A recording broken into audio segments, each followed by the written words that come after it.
Well, good evening, everyone. I'm Gillian Murphy. I'm one of the curators in the library, and I work with the Hall Carpenter Archives, which is a large LGBT collection. And I'm delighted to welcome you to our talk tonight by Dr. Clifford Williams. Clifford grew up in a Quaker family. From an early age, he was made very socially and politically aware of the world events by his father, who used to take him on demonstrations in London.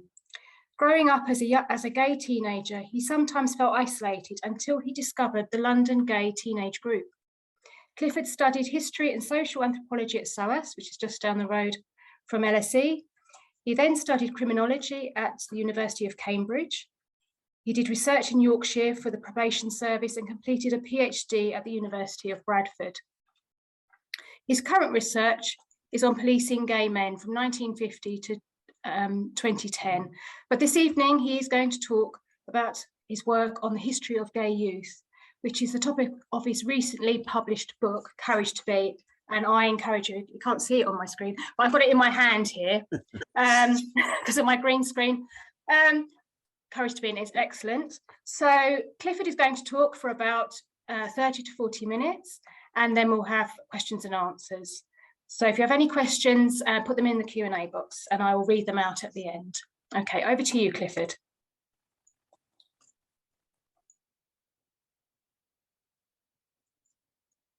Thank you, Gillian. Thank you for that introduction. Welcome, everybody. Hopefully you can all see my first slide now. I'm going to talk about gay youth in England, 1967 to 1990. I'd first like to explain that 43 years ago, I went along to the London Gay Teenage Group. And it was my intention in writing this book that I've just published to portray the history of that group in the context of what was happening nationally at the time. In order to do so, I wanted to discover more about how this almost unique youth group had come about. I also wanted to reconnect with people I knew 40 years ago and find out what had happened to them. And although it was partly a nostalgic trip, and I was reminded that there were many good times, there were also some very bad times. I decided to write a history as accurately as possible based on documents and fact. I should like to add that some of the people that you may see in photographs or hear about in this talk and read about in my book are not necessarily, do not necessarily identify as lesbian, gay or bisexual today. Young people especially often change, and for some young people being gay was a phase.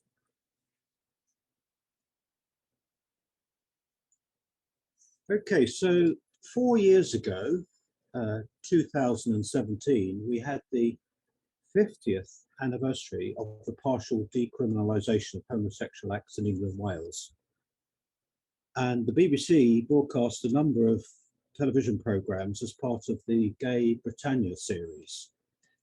I was doing some research in Hampshire Record Office when I saw a card asking for LGBT people who grew up in the 1960s, 70s, 80s or 90s if they would volunteer to be interviewed by young people as part of a young person's LGBT history project. I got involved in that project and helped those young people rediscover some LGBT history. It was in doing that that I reflected on my own history, and I started on my research at various archives around the country. But the first topic that I actually looked at when I started doing LGBT history, if you like, was the law on homosexuality. And here I am giving a talk on that very subject. And you can see the slide within the slide is the book by Peter Wildblood, Against the Law. Of course, the most famous prosecution for homosexual acts since Oscar Wilde was that of Lord Montagu, Peter Wildblood and Michael Pitt Rivers in 1954. And it was partly as a result of that case and the concern over the way those three defendants were treated that the Wolfenden inquiry was set up, which led to the report that you can see on the right. And 10 years after the Wolfenden report, the Sexual Offences Act of 1967 partially decriminalised homosexual acts for persons aged 21 or over in private. So as well as Gay Britannia igniting some of my interest, in 2017, there were a number of activities and events that I attended, one of which took place in Torrington Square, just up the road from the London School of Economics at Birkbeck College. It was over 3 days. There were actually 2 conferences back to back, Queer Lives Past Conference and a Queer Localities Conference. And over those 3 days, had some wonderful talks were delivered and had some really interesting conversations with people. Little did I know that a couple of years later, in my research, I would come across an important image from Torrington Square that was sent to me by Trevor Locke. Trevor is highlighted with the arrow pointing up to him. Trevor was involved with the Campaign for Homosexual Equality, and he helped to set up their Young Persons Campaign, which by 1975 had become the Youth Services Information Project. And this photograph was taken in Torrington Square at one of their meetings. And you'll see this photograph in my book. We've got the names of the majority of people sitting there. Now, reflecting on my own experience and youth, this is the Prince Albert pub. This is just up the road from King's Cross. It's now called Central Station. And this is where I went to my first gay disco in the winter of 1978-79. Now you'll see the steps on the left-hand side of the picture. And just to the left of those steps, there's a red door, and that's the door I went through. And I distinctly remember going downstairs into the cellar to the disco. Prince Albert was not itself a gay pub, but like many ordinary pubs, there were often rooms either at the back or upstairs or in the cellar, which were hired out by gay people to run meetings or discos or other events. And I was convinced that disco was held in the cellar, but I started meeting people doing my research and talking about the past who said, no, the disco was upstairs. And I was beginning to think my memory is playing tricks, as it does with people, until only this year I was in the excellent Hall Carpenter archive at LSE, and I came across this document. This is a leaflet produced in 1980, and it lists various venues, and it says the Prince Albert, Wharfdale Road, a pub with a disco in the cellar. So I was really quite pleased to find that. So I thought, yes, it was in the cellar. But having said that, they may have had discos upstairs as well. So maybe you went to a disco at the Prince Albert. Did you go upstairs or downstairs? Now, the language of the past was different in many respects from that of today. The terms used for LGBT plus people included some that may seem dated to younger people. This slide contains some of the common terms around in the 1970s and 80s. Terms in red were offensive and insulting. Thus, many older LGBT people, like myself, do not like the term queer and find it awkward hearing about queer history. Note also the terms transsexual and transvestite. The modern term transgender was not in use and is a relatively new word in the United Kingdom. Caution must be exercised in making assumptions in our interpretations of the past based on our knowledge of the present. And when it comes to discussing LGBT issues, it is difficult not to offend some people. So diverse is the nature of the different peoples that the category covers. Let me take you to some of the sources of my information for my book, held in various archives. these archives in particular, shown here, three of the main sources: Bishopsgate Library, or Bishopsgate Institute, shall I say, near Liverpool Street Station, the London School of Economics, Hall Carpenter Archives in their library, and on the right, the British Library, which also includes an excellent sound archive. And here I am listening to some of that sound archive. But I should also mention some of the other archives I've spent considerable time in, including the London Metropolitan Archive, the Islington Local History Centre, and further afield, Manchester Central Library, Bristol Archives, and Southampton City Archives. And what did I find? Well, I found a reasonable amount of gay youth archive material. Here are three examples: South London Young People's Group Annual Report in London School of Economics, a magazine in the centre produced by the Southampton Gay Youth Group in about 1982, and on the right, one of the zines, as they're called now, or magazines produced by the London Gay Teenage Group. This is the sort of material that sometimes people still have in their loft or tucked away somewhere, but most of it, of course, got thrown away, and so sometimes there are missing gaps.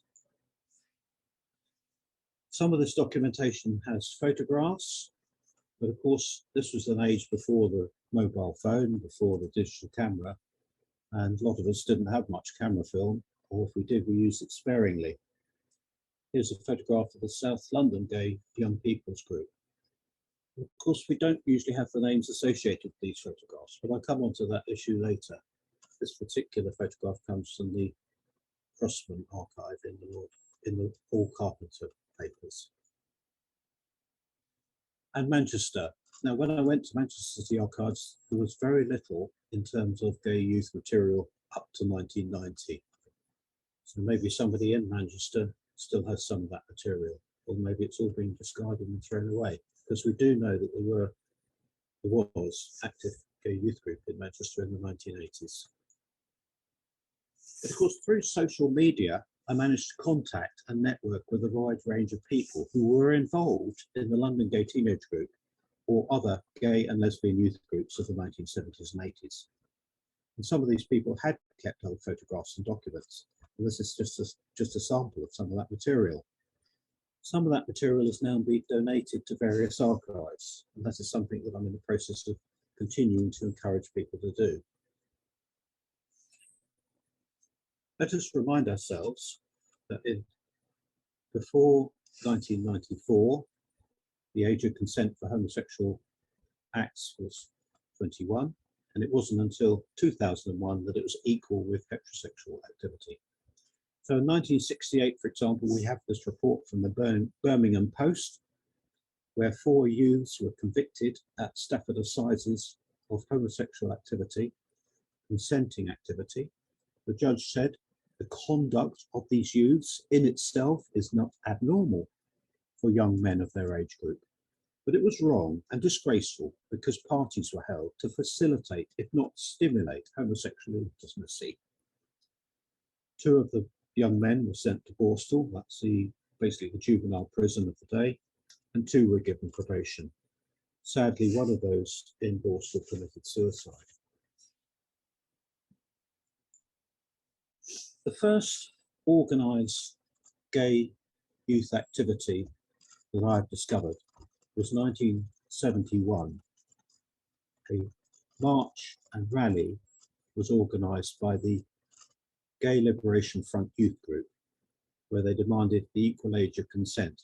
And some see this as the first Pride event, but in real terms, Pride started in 1972, and you'll hear more about it next year, because of course that will be the 50th anniversary. This particular event, 50 years ago this year, was led by people like Tony Reynolds, the late Tony Reynolds. And the GLF was quite a short-lived organisation, and its youth group actually merged with the education department. The campaign for homosexual equality was a lot longer lasting, and they had a campaign to lower the age of consent from 1974. And this was the big proclamation of their conference at Malvern in '74, which was the headline of Gay News, as you can see on the left. And on the right, there's a report also from that conference about how the CHE were supporting an organisation called Parents Inquiry, which was set up by Rose Robertson to support young people and their parents who were gay. That's the young people who were gay, and the parents might be gay, but they were normally heterosexual. In 1976, the CHE conference was held in Southampton, and they actually organised a train, they chartered a train from Waterloo. Believe it or not, there's even a ticket, a special CHE away gay ticket. That's what it was called. £5 to get from Waterloo to Southampton and back. This photograph shows 5 young people who went to that conference. Well, in fact, 4 of them went, because Gary, who's the second on the left with his left hand waving, was just seeing his mates off on the train. But Phil Cox on the left, who's got the line pointing to him, Paul, who's the next along, third from the left, John and Michael, were all involved in the CHE youth group. And they went off to Southampton in high hopes of getting support from CHE to start creating youth groups and help more with the campaign to lower the age of consent. Philip Cox was in fact a pioneer in this activity. He was, along with Paul Welsh, the one who basically created the London Gay Teenage Group.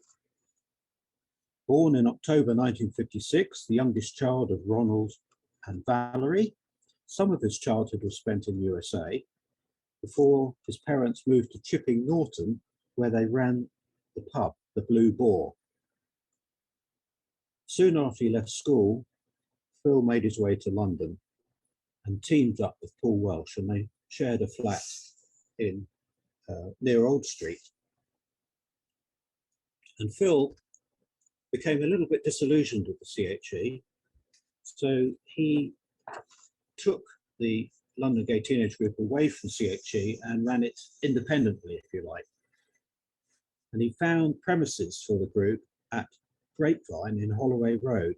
Grapevine was a sex education service.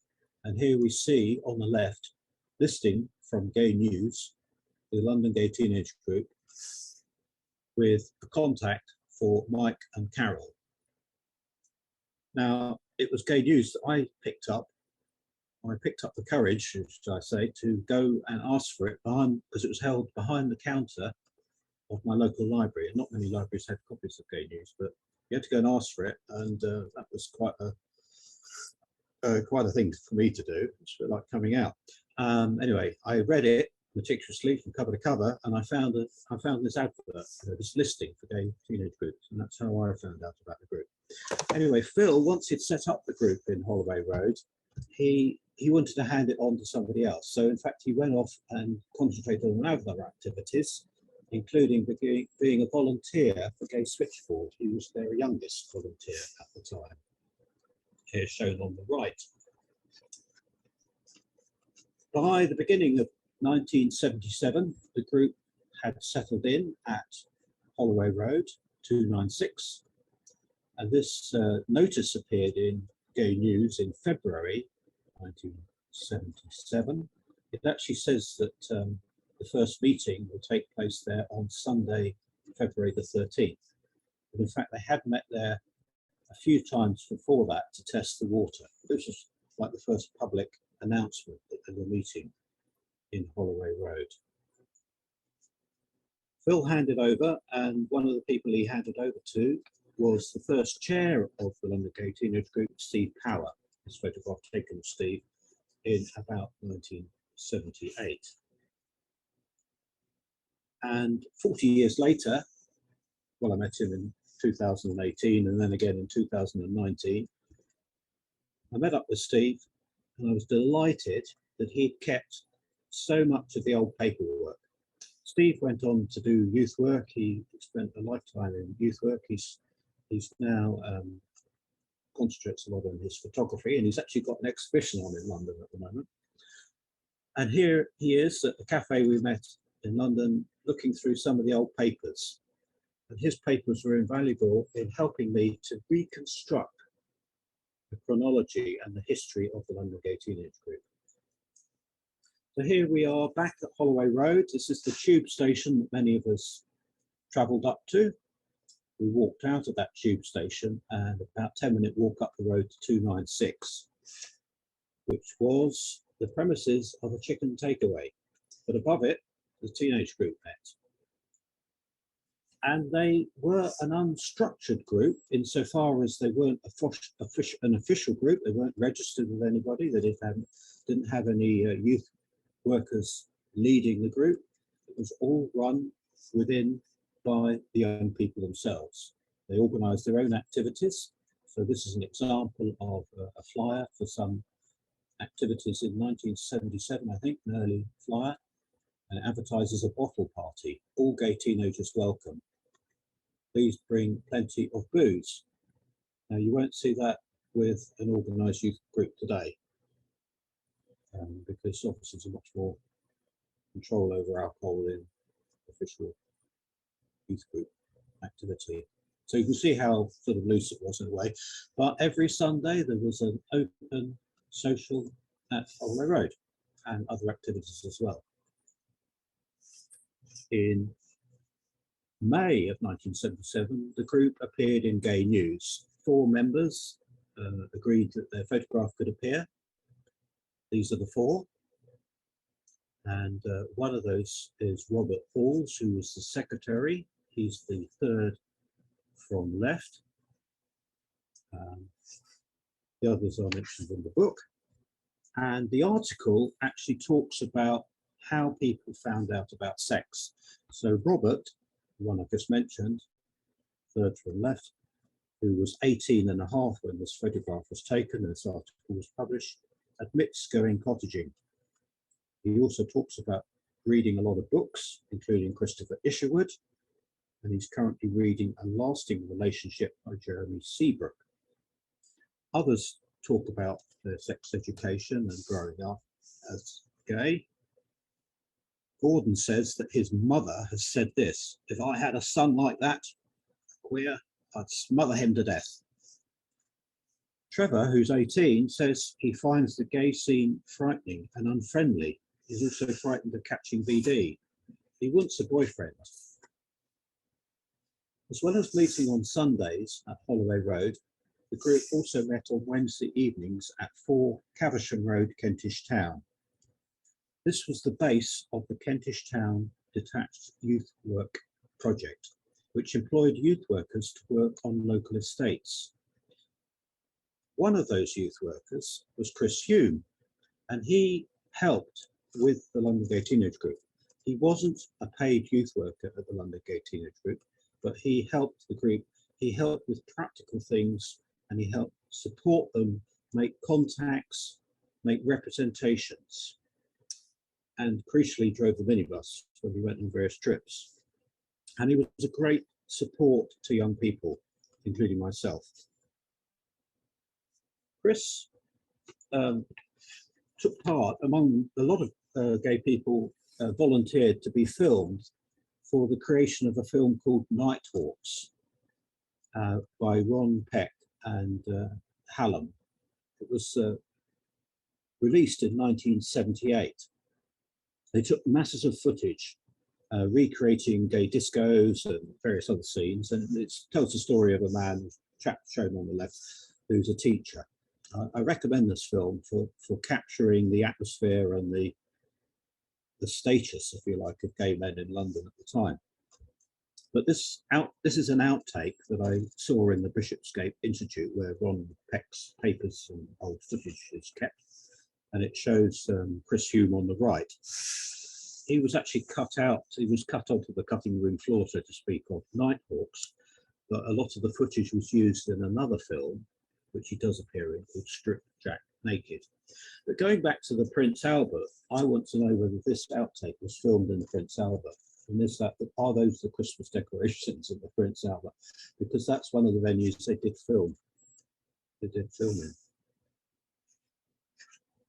Anyway, as well as helping the London Gay Teenage Group, Chris also helped network with other gay and lesbian youth workers. It was a risky time to be out as gay and lesbian. Various organisations were set up and networked, including the Sexual Awareness in Youth Service and Gay Youth Workers Network, which is where this leaflet has come from. There were very few open, well-known gay people at that time. One of them was Tom Robinson, who was on Top of the Pops. His band was the Tom Robinson Band. They played a record that reached the top 10 called 2468 Motorway. They also released an EP with a recording called Sing If You're Glad to Be Gay, which became a bit of an anthem for a lot of gay people. But most importantly, these record sleeves, these were vinyl records, 7-inch, bought by scores of young people and older people. On the back of these record sleeves was the number of the gay switchboard. And I can tell you that doing my research, I found a number of people who have told me the first time they made any contact with any gay organisation or spoke to anybody about being gay was when they rang Gay Switchboard. And it was also a means by which they sometimes found out about the London Gay Teenage Group, which was still meeting in Holloway Road when Tom Robinson came along at our invite. There were probably about 20 young people there, mostly guys, 1 or 2 women. And Tom gave us a private concert. And I was privileged to be there. I got his autograph along with a lot of other people. I'm afraid it's one of the pieces of paper I didn't keep. But fortunately, Steve Power took some photographs, and this is one of the photographs he took. So thank you, Tom Robinson, for coming along. He's still a well-known character, still performs, and he has a radio show, BBC radio show. I said we were unofficial, we weren't registered, but in order to get funding, the London Gay Teenage Group decided they would try and get registration. And it wasn't simple. It wasn't just having a one form sent off to ILEA, the Inner London Education Authority. It required, because it was a new and very different sort of group, and because it was catering for young homosexuals, the group was required to go and sit in front of all the different area youth committees and state the case for why they should be allowed to be registered and become an official group. And they did this.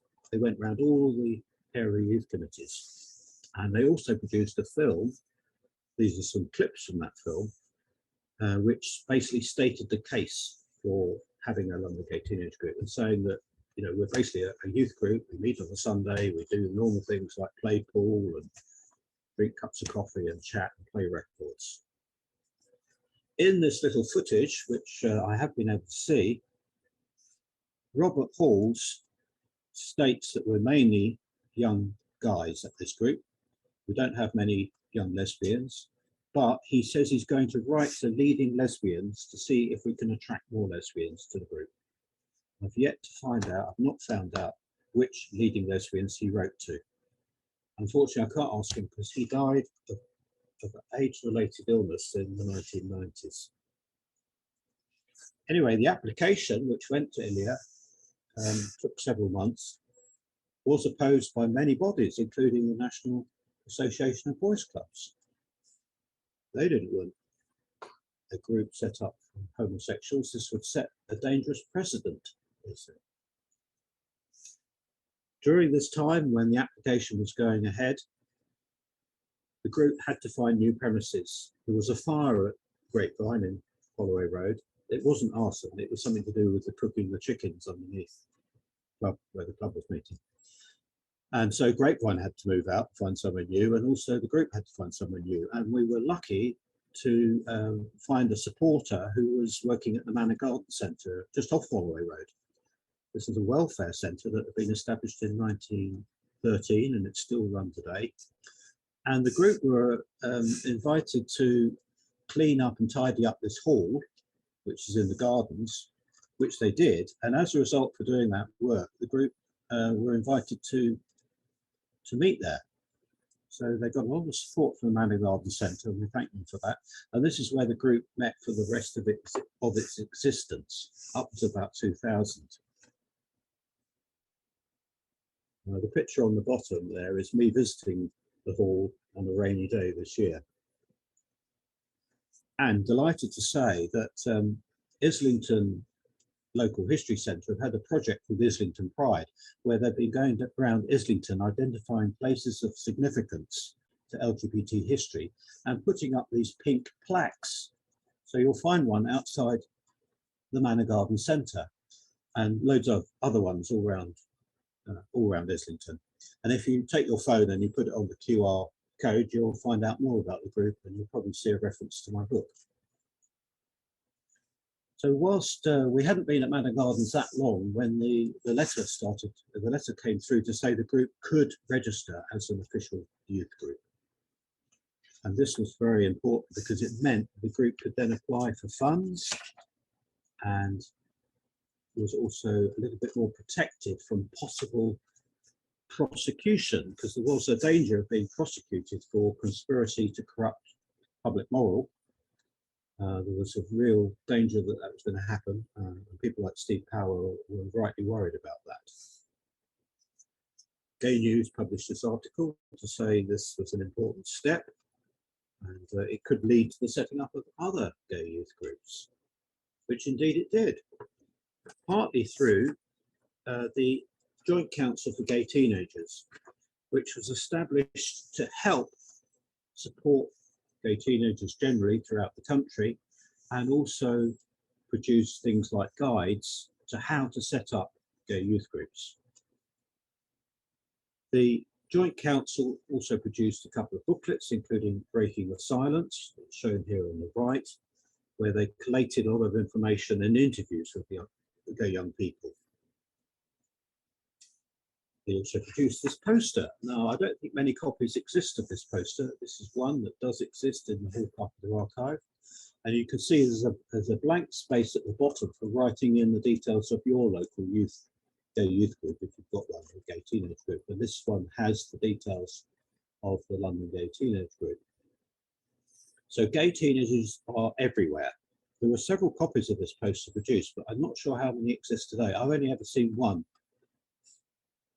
So some of you may know some of the people whose faces appear on that poster. I certainly know 3 of them. And here are 2 in closer detail. Max is on the right, who was at the London Gay Teenage Group. And who's this with the blue arrow pointing to him? He's also in this picture here at the back, none other than Jimmy Somerville. So this photograph, 1980, appeared in a gay porno magazine called Mr. The group decided, they had a meeting and they decided they would allow Mr., a gay porn magazine, it was soft porn, to produce an article about the gay teenage group. And a group of guys got together and said, well, we're happy to have our photograph taken and for it to appear in Mr. Quite a number of people weren't happy to have their picture, quite understandably, put in the magazine. I mean, a lot of these young people who were at the group weren't even out to their parents. So here we have the photograph that appeared in Mr. along with an article. And Jimmy, who sat at the back, very young Jimmy Somerville, just there, long before his famous days, is quoted in the article of saying that he started cottaging when he was age 15 and slipping into gay pubs. And then there's another guy who's George, who says he goes to the Hemmingford Arms on Friday nights. That's the Icebreakers disco, and he likes it because it's friendly. Well, that was me. And also, the article says that a boon at gay teenage group meetings is the non-cruisy atmosphere. There are no sexual encounters at the group. So Jimmy Somerville, after he left the group, helped, as we know, set up Bronski Beat, which by 1984 was number 3 in the charts with Small Town Boy. So the Joint Council for Gay Teenagers helped to also establish something called the Gay Youth Movement. And the idea was that the Gay Youth Movement would take over from the Joint Council and run itself. But whereas the London Gay Teenage Group had been specifically for 16 to 21-year-olds and would not cater for older young people, the Gay Youth Movement allowed people up to the age of 26. And many of the gay youth groups that were established around the country, including Southampton, shown here on the right, were for young people, gay and lesbian and bisexual, up to the age of 26. So there is quite a big difference between a lot of these gay youth groups and the London Gay Teenage Group. And you'll see in my book, there's a big discussion about age and the significance of 16, 21, and so forth. These are a couple of posters in the archives. You are not alone. You will see the image is inspired by Francois Truffaut, Close Encounters. As I say, Manchester was quite a lively place, still is, of course. And they certainly had a thriving gay youth group, and they were featured in a 1980 edition of Gay News. But I haven't found very much documentation relating to Manchester in the 1980s. And where are these young people now? It would be interesting to hear their story and find out more about what happened. Southampton was a lively place, and Southampton, along with other gay youth groups, Reading, Surrey, and the University of Southampton GaySoc, helped to organise a Southern Gay Youth Day, which was held in March 1982. And the minibus full of gay teenagers from London went down to that event. Here is the report of the event in Gay News, with a photograph of those assembled outside the Magnum Club where it was held. Entrance was 50p. Carl Lewis, who's shown bottom right, was one of the organisers of the Southampton Gay Youth Group, which started meeting in 1981 and got approximately 10 people every Sunday afternoon to their meetings, which were held at the Women's Centre. This is the Surrey Gay Youth Group, and Mike Cookson-Taylor kindly sent me this image. Again, it's ephemeral material, it's a flyer, a newsletter. Have any other copies survived other than Mike's got a copy? I've not found any copies of this in any of the archives I've been to. But let's face it, most people didn't keep this stuff, and often there weren't that many copies produced. The Gay Teenage Group employed its first part-time paid youth worker by the time this photograph was taken in 1984. Taken by Greg Blatchford, and we're grateful for the fact that Greg took a lot of photographs. We don't have many from the early years, but we have a lot from the time Greg was in the group and helping with the group. And here they are at a Pride event, advertising the important telephone number that people could ring to find out more about the group. Of course, to stress, it's a youth group. They play pool, drink tea, listen to records.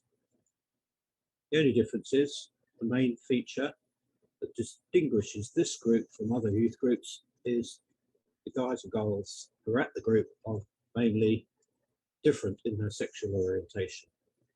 And we do have, as well as Greg's pictures, a lot of other photographs that were taken around 1983, 84.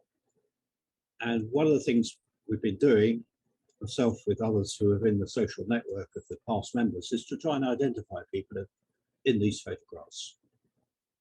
This, for example, is one of those many photographs. David Close is the guy who's looking at the camera. Sadly, he's no longer with us. And I've been looking at these photographs closely, and you can see there are posters in the background of this one, and sometimes these posters help us to date these photographs. And I've been looking so closely at this photograph several times. I think it says this Asian Girls Project poster says Thursday the 6th of December. Now, if that was Thursday the 6th of December, I know that's 1984. But people have said, no, this is a photograph taken at Jane's party, 1983. So I've actually asked Islington Archives to see if they can find this poster to help me date this photograph. This is the sort of thing that we need to try and do, because let's face it, not only have we not got the names of everybody, but we haven't got the dates often, like with so many other old photographs. This is another one of those images. This is inside Manor Gardens. So those of you who went to the Gay Teenage Group will recognise the hall and the door that says exit, the one we came in and went out of. Paperwork for the group is quite good because people like Greg Blatchford and Steve Power did keep a lot of the documentation, and the group had an AGM which was all minuted. This was part of the requirement of registration with IDEA, proper record keeping, proper budgeting. This is a photograph taken at the AGM in 1982, and there's Chris Hugh on the left, one of the youth workers who helped out to the group. Richard Desmond here on the right, who also helped and still does work at Switchboard. And 2 years later, the AGM at Manor Gardens again, people assiduously reading the papers and being involved. It was very much run by the young people, this group. And this is the photograph that appears on the cover of my book. And we've been able, through discussion and through comparing with other photographs, etc., to work out got names for nearly everybody in this photograph, not always their surname, because one or two were still missing. This is a photograph taken at another time, but again, outside the lecture theatre where the group met, and note the clematis on the right, because it's in the previous picture as well. The clematis is in flower. So I thought, well, let's see when does that flower? Because that might help us to narrow down the dates when this photograph is taken. And I did find out what species it is, and I did find out that it actually flowers quite a lot of the months of the year, but not in the middle of December.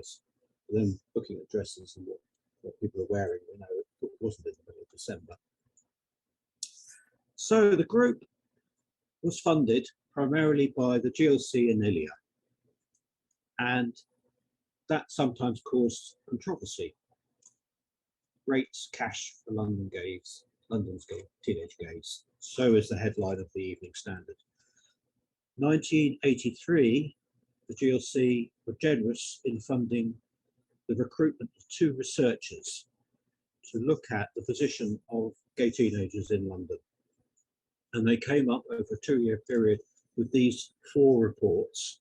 That's Hugh Warren and Lorraine Trenchard, reports on school, young lesbians, youth work, and a larger book on Something to Tell You, which is not only a report of what young people are saying about being gay, bisexual, lesbian or trans, but also a comprehensive survey about their life and what's happened to them.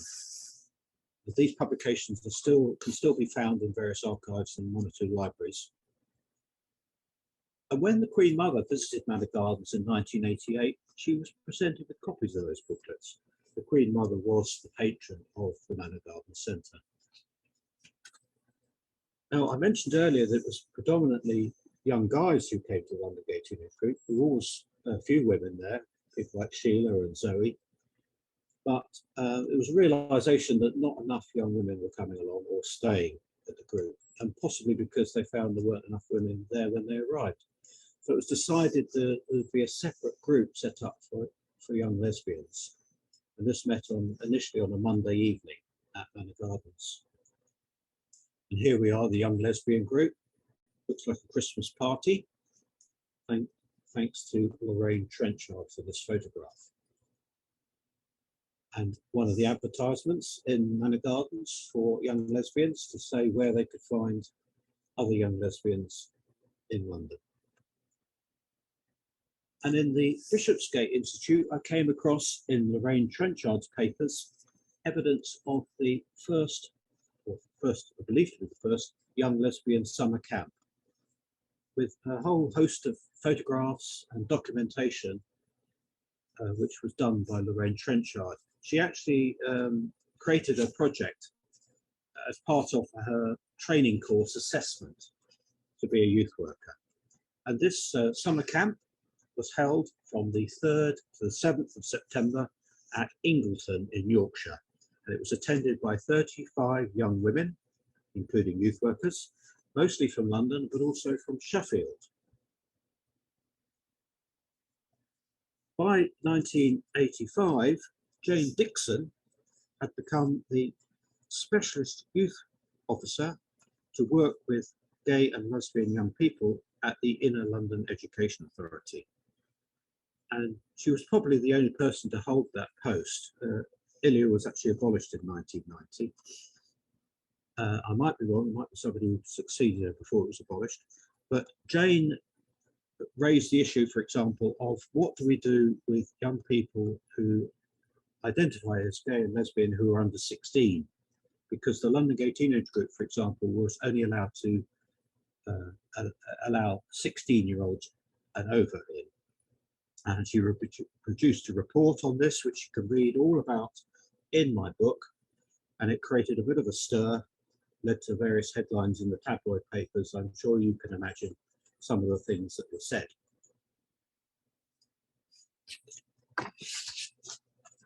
In September 1987, Islington and Camden boroughs in London, the two most radical and gay and lesbian friendly boroughs in the whole of Great Britain, decided to make greater provision for young lesbian and gay youth and set up an organisation called the North London Line and appointed 2 youth workers, namely Maureen Hand and Brian Healy, to run that organisation.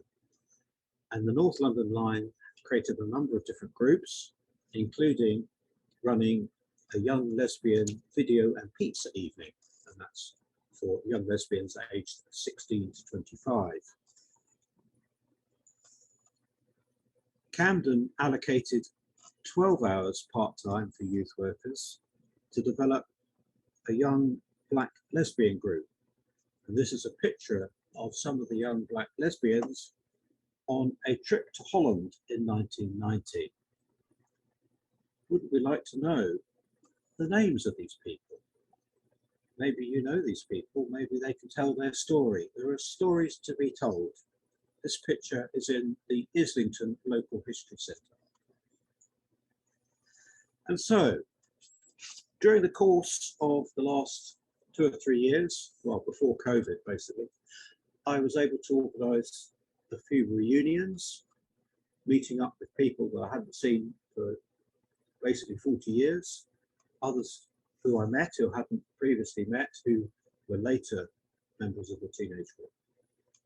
Only a couple of weeks ago, four guys who are now old boys revisited Manic Gardens to pay their respects to the old hall and to view the pink plaque. And here they are. One of them took the photographs, and I think that's why he's standing alone. And then he's also noted that Manic Gardens put out some rainbow flags for them, which I thought was very kind of them. So here's the book, Courage to Be, Dr. Clifford Williams. It's available at any good bookshop. If they haven't got it in stock, just ask them to order it. That's the best way of getting it. A few more of the photographs that I've seen during my research. And I think we now have a bit of time for some questions.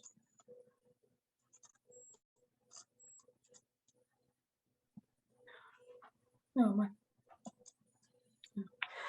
Thank you very much, Clifford. That was wonderful. I love the way you use archives to tell your story. It's really good.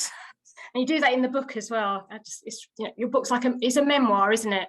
But you back it up with all the archives. It's really good. I mean, the Hall Carpenter archives does really well in there. So I've spent, yeah. as you know, I've spent quite a lot of time in the Hall Carpenter archives, and it's great because you could take digital photographs. Because in the old days, when I used to do archives, when I was a postgrad, I had to make pencil notes of everything. Or you had to pay a lot of money for a camera copy or photograph. Now you just take loads of photographs. And during COVID, I have to say, during COVID, I was stuck at home looking at all the thousands of images I've collated from the archives. Now, the other thing is, I'm very much, I'm a studious man, and I do scholarly work, and everything I do has to be based on evidence. Oh, right, okay. So I check my evidence and my sources, and I check those documents left, right, and centre. And although you can't always believe what you write, what's written, certainly not in the newspapers. No, that's right. There's a lot of good first-hand documentation out there. Yeah, absolutely. To be found. Yeah. So we've got time now for a few questions. So we have one question already from Greg. Actually, Greg's got another one now. So, enjoying your talk, Clifford. I just wanted to add that I definitely danced upstairs at the GLF disco at the Prince Albert in 1973, 74, and maybe 75. And I heard it move downstairs after that. So it was in both locations. Yeah, that really helps to confirm the facts then, that some people say they danced upstairs at the Prince Albert and some people say they danced in the cellar. And I'm pretty certain we now know we've got evidence of both parts of the building being used. Yeah, okay. And he's just put in another comment about Nighthawks, and it's how it brought back lots of memories. So so I was going to ask, while we're waiting for other people to come up with their questions, the letterheads for the London Gay Teenage Group, they're really good. I didn't see that one before. The one you showed in your talk, I hadn't seen that one. It's very artistic. So the other one I know is a green, like a green stamp. Yes. Who designed those? Do you know? Do you know? I don't know who designed them, but I've actually got copies of about half a dozen different letterheads. Oh, right. And I've also even got one that's a pencil sketch of somebody designing one. Oh, right. The zines or fanzines we've got, the early ones were done by a guy called Andy Martin. Oh, right. And then later ones, some of them were done by a guy called called himself Nine, Nine, and he's still involved in graphic art. Martin Collins knows that. But I don't think he wants to be known for his teenage group graphics, but there's really good stuff in his magazines. Yeah. Okay, so we have a question from Colin.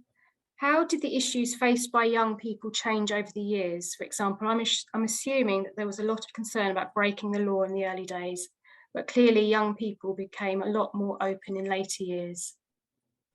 Definitely. Well, the thing about the law is interesting because I think a lot of us didn't actually know it was illegal to have gay sex when we were under 21. I didn't know that, and it certainly didn't stop us. It was actually more dangerous for the guys who were over 21. And of course, we didn't suddenly draw a line when we became 21. 21-year-olds went with 18-year-olds and 25-year-olds might go with 17-year-olds. That was where the risk came for the older guys mainly, but the young guys could also be caught and could also receive a criminal record. But the main thing was the social stigma and things like employment. You wouldn't be out at work because you could actually get fired for being openly gay. People were given the sack for wearing gay badges. And there's one guy in the book who talks about the fact that he was fired at work for being gay. So there was a lot of discrimination. There was no protection in law. And things like that started to ease, particularly around the 1990s. After 2000, things really changed dramatically. And we started getting legal protection. So I think we did see a lot of change towards the end of the 1990s and 2000 onwards. Very, very different for young people today. Different pressures for young people today, of course. Got another question. It says, Anna here. Clifford, did you see the series It's a Sin? And if so, do you think it was an accurate portrayal of events in London in the 1980s? Oh, it was haunting to watch that. I was a student in London in the 1980s, beginning of 1980s.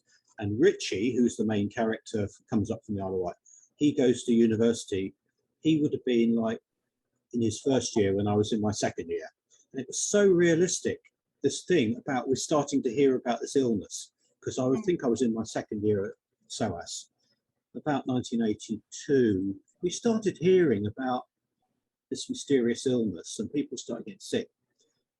And there's all sort of rumours going around. By 83, a bit more information.